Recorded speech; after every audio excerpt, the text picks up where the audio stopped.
జాతీయ స్థాయిలో నిర్వహించే స్వచ్ఛ సర్వేక్షణ పోటీలో తిరుపతిని ప్రథమ స్థానంలో నిలిపేందుకు ప్రతి ఒక్కరూ సహకరించాలని నగరపాలక సంస్థ ఇన్ఛార్జ్ కమిషనర్ శారదాదేవి పిలుపునిచ్చారు.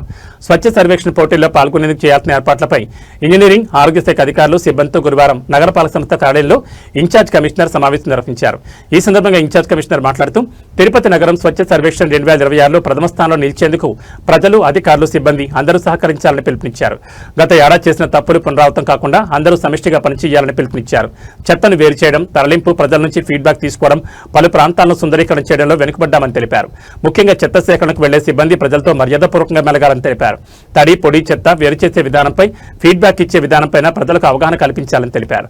పారిశుద్ధ్యం సుందరీకరణ, మరుగుదొడ్ల నిర్వహణ, డ్రైనేజ్ శుభ్రం చేయడం వంటివి బాగా చేయాలని అన్నారు.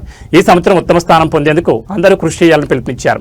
ఈ కార్యక్రమంలో deputy commissioner Amaraiah, superintendent engineer Shyam Sundar, municipal ఇంజనీర్లు Tulasi Kumar Gomathi, health officer doctor Yuva Anvesh, DCP Khan, revenue అధికారులు సేతు మాధవ్, రవి, డిఈలు, శానిటరీ సూపర్వైజర్లు చెంచయ్య, సుమతి, మేస్త్రీలు తదితరులు పాల్గొన్నారు.